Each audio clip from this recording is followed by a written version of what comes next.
Hello everyone, তোমরা সবাই কেমন আছো? কিছু মাস আগে আমাদের ঋষিকেশ ট্রিপের ফার্স্ট পার্ট আপলোড করেছিলাম। বলেছিলাম খুব শীঘ্রই নেক্সট পার্ট আপলোড করব, বাট কিছু ব্যক্তিগত কারণের জন্য সেটা দেওয়া হয়ে ওঠেনি। আজকে এসেছি সেদিনের ট্রিপের ডে 2তে আমরা কি করেছিলাম সেই গল্পই করতে। তোমরা যারা ঋষিকেশ ট্রিপ ডে 1 দেখোনি তারা আমার চ্যানেলে গিয়ে দেখে আসতে পারো, ডেসক্রিপশন বক্সে তার লিঙ্ক দিয়ে রাখবো। নেক্সট দিন সকাল সকাল উঠে নাস্তা খেয়ে আমরা বেরিয়ে পড়লাম গঙ্গা নদীর উদ্দেশ্যে, কারণ আজকে আমরা ফার্স্ট টাইম একটা নতুন অভিজ্ঞতার সম্মুখীন হতে চলেছি। ঋষিকেশ আসলে রাফটিং করে না এমন মানুষ খুব কম আছে। আমার মনে হয় সবার একবার হলেও রাফটিং করা উচিত। এই পৃথিবীতে বহু ধরনের অ্যাডভেঞ্চার রয়েছে, রাফটিং করাটাও এক ধরনের অ্যাডভেঞ্চার। ইউটিউবে রাফটিংয়ের প্রায় হাজারখানেক ভিডিও দেখে গিয়েছিলাম। কিছুটা ভয়, কিছুটা সাহস আর অনেকটা উৎসাহ নিয়ে উঠেই পড়লাম বোটের উপরে। আর একা থাকলে এতটা সাহস পেতাম নাকি বলতে পারছি না। আমরা টোটাল 10 জন রাফটিংয়ের জন্য গেছিলাম। এখানে সমস্যা হলো একটা বোটে গাইডকে নিয়ে মোট 9 জন করেই বসতে পারবে, তাই আমরা 8 জন বসলাম একটা বোটে আর 2 জন অন্য আরেকটা বোটে। এবার আসি রাফটিং করার জন্য কি রুলস রয়েছে সেই কথায়। সবাই কি রাফটিং করতে পারবে? না, একদমই না। যাদের হার্টের কোনো সমস্যা আছে বা যাদের রিসেন্ট কোনো বড় অপারেশন হয়েছে তারা রাফটিং করতে পারবেন না, তাদের অ্যালাউ করা যাবে না। প্রত্যেক বোটেই একজন করে গাইড থাকেন, যিনি বোটে ওঠার আগেই অনেকগুলি ইনস্ট্রাকশন দিয়ে দেন, সেগুলি মেনে চলতে হয়। যেমন বোটে থাকা প্রতিটি ব্যক্তিকে তার সাধ্যমতো প্যাডেল দিয়ে ঠেলে নিয়ে যেতে হবে স্রোতের বিপরীতে, আর গাইড ফরওয়ার্ড বললে এগোতে হবে, স্টপ বললে বন্ধ করতে হবে। এছাড়া কখন ঝুঁকতে হবে, কখন নদীতে নামতে পারবে, আবার বোট থেকে দূরে চলে গেলে কিভাবে বোটের কাছে আসা যাবে, সব কিছুই গাইডের কথা মতোই হবে। এত কিছু শুনে ভয় পাওয়ার কিছুই নেই। এমনকি কখনো কখনো পুরো বোট উল্টে গিয়ে সবাই জলে পড়ে যেতেই পারে, তাও ভয় পেলে চলবে না। মেন কথা হলো এখানে কোনো প্যানিক করা চলবে না, কারণ সবাইকে লাইফ জ্যাকেট পরিয়েই জলে নামানো হয়, আর কোনো বিপদ হলে গাইড তো রয়েছে, তাই একেবারে তলিয়ে যাওয়ার ভয়টা নেই সেভাবে। প্রথমের দিকটায় আমরা একটু ভয় পেলেও পরে আমাদের ভয়টা অনেকটাই কেটে যায়। প্রচুর মজা করেছি আমরা, হই হুল্লোড় করেই চলছে আমাদের রাফটিং। কিছুটা যাওয়ার পরই গাইড বলল যে যার যার নামতে ইচ্ছে করছে তারা এখানে নেমে যেতে পারো। নামবার পর টের পেলাম কি প্রচণ্ড রকমের ঠান্ডা জলটা এখানে, বাইরে চড়া রোদ্দুর আর জলের মধ্যেটা অসম্ভব ঠান্ডা। বুঝতে পারছো কীরকম ব্যাপারটা?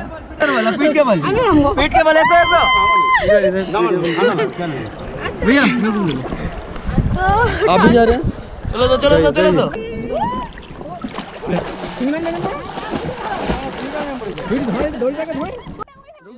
শুধু আমার শ্বশুরমশাই ছাড়া সবাই নেমে গেছিলাম জলে। তাকে যতই নামবার জন্য বলছিলাম তিনি নামবেন না, তিনি বরং বারবার আমাদেরকে জল থেকে উপরে চলে আসতে বলছিলেন। আর ওদিকে সুইটি বোন যদিও বা ভয় করে নেমেছিল, আবার উঠতে গিয়ে পরেশান হচ্ছিল, হেসেই অস্থির উঠবে কী করে। যাই হোক, এরমভাবে মাঝ নদীতে সাঁতার কাটাটাও ভাগ্যের ব্যাপার, সব সময় এরকম সুযোগ ও সময় মেলে না, তাই দিব্যি উপভোগ করছিলাম ব্যাপারটা।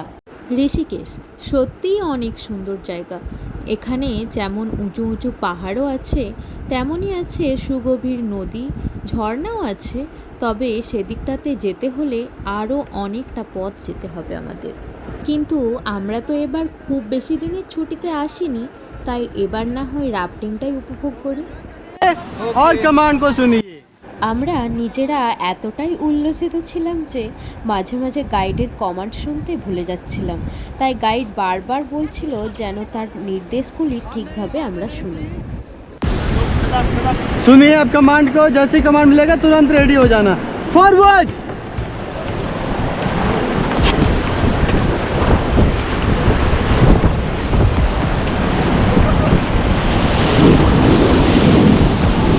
फॉरवर्ड फॉरवर्ड, चलाओ।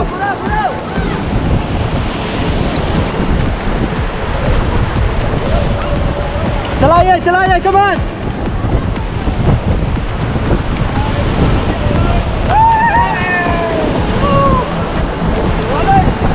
चलाओ चलाओ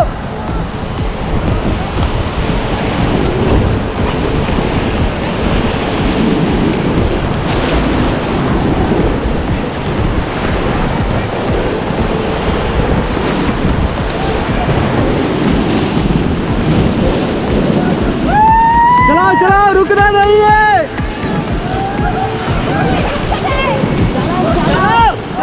चलाओ चलाओ দেখেছো এখানের ঢেউটা কত বড় ছিল। উফ বাবা, কত জল খেয়ে নিলাম এই ঢেউয়ের মধ্যে। আর স্রোতের আওয়াজ শুনলে কি ভয়ঙ্কর, তাই না? ओके तो कैसा लगा यार रैपिड बहुत बढ़िया सब बोले गंगा मैया की हिप हिप मजा आया इस रैपिड में মা গঙ্গার নাম করতে করতে রাফটিং করছি বটে, কিন্তু যখনই বড় স্রোতের মুখে পড়ছি তখনই মনে হচ্ছে এই রে গেলাম বোধহয় এবার, আর মনে হয় বোটকে ধরে রাখা যাবে না। এই পাল্টি খেলাম মনে হয় সবাই মিলে। যাই হোক, পাল্টি অবশ্য খেতে হয়নি। তবে তোমরা যারা ঋষিকেশ আসতে চাচ্ছ তাদের বলবো তোমরা বর্ষাকালে এসো না, কারণ বর্ষার সময় এই নদীরই রূপ ভয়াবহ হয়ে যায়। যে কোনো পাহাড়ি জায়গাতে বর্ষা ঋতুতে না যাওয়াই ভালো, কারণ একটাই, ওই সময় পাহাড় ধসার চান্স থাকে বেশি। আর পাহাড় ধসা মানেই যানবাহন চলাচল ব্যাহত হয়ে যায়। তাই যারা ঘুরতে যেতে চাও তারা ওই সময় না যাওয়াই ভালো। আর পুরোপুরি নিশ্চিত নই, তবে মেবি বর্ষাকালে রাফটিং বন্ধই থাকে। আমরা তো কখনো ওই সময় আসিনি, তাই ঠিক বলতে পারবো না। যাই হোক, আমরা এখন আমাদের র্যাপিডের পুরোপুরি মজা নিচ্ছি, তোমরাও দেখতে থাকো। ओके टीम, अगला रैपिड अब आएगा हमारा गोल्फ कोर्स।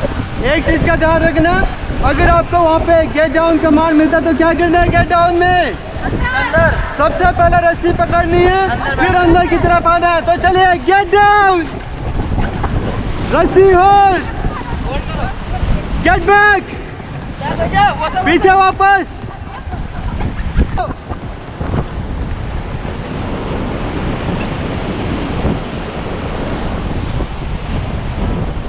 गेट डाउन,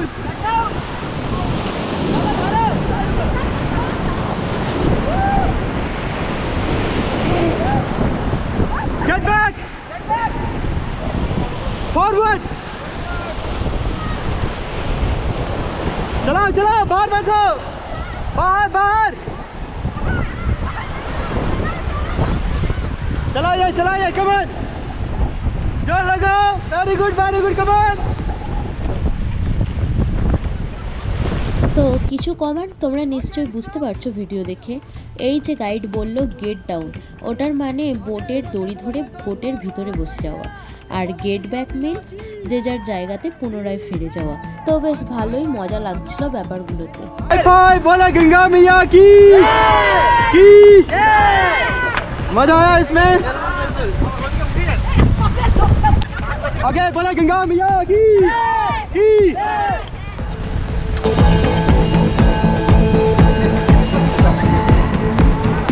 रुक जाइए,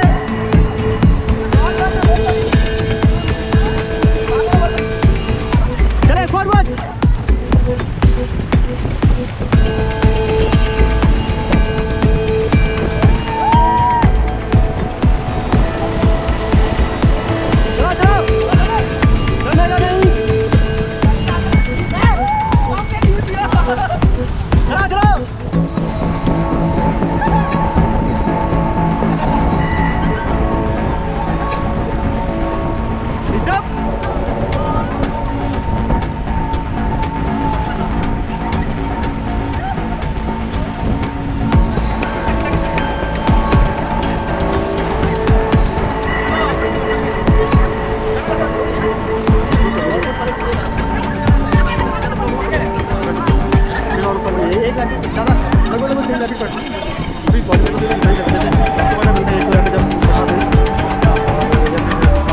ভিডিও এডিটিংয়ের সময় বুঝতে পারলাম যে গোল্ডি ভাই গাইডের সাথে কথা বলছিল যে কোন টাইম কি বন্ধ থাকে র্যাপিড। তো জুলাই আগস্ট 2 মাস বন্ধ থাকে। তাহলে আমার ধারণায় ঠিকই ছিল, জুলাই আগস্ট বর্ষার সিজন, ওই সময় রাফটিং বন্ধই থাকে। আর এখানে বাবা ভয় পেয়েছে, তাই হরে কৃষ্ণ হরে রাম গাইতে গাইতে ভগবানকে স্মরণ করছে।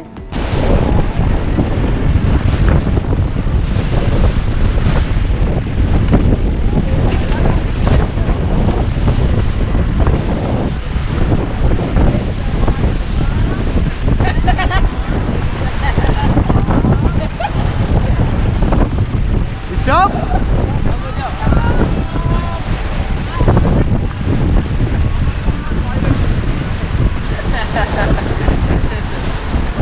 बोले गंगा मैया की, तो अपने पैर लॉक कर दो, रेडी हो जाओ। चले बैंड फॉरवर्ड। स्टॉप।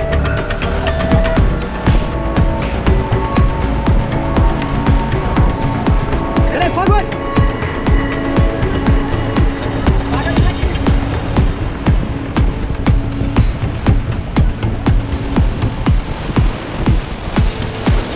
स्टॉप। आओ जाओ।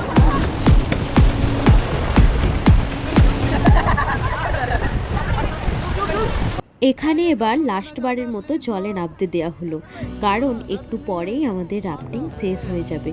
আর মজার বিষয় হলো, এখানে শেষমেশ সবার অনুরোধে বাবাও জলে নামলো।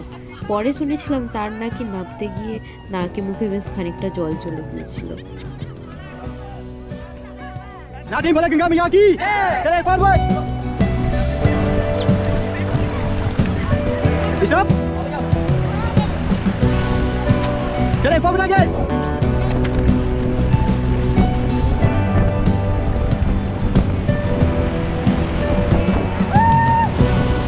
स्टॉप। आगे फॉरवर्ड फॉरवर्ड।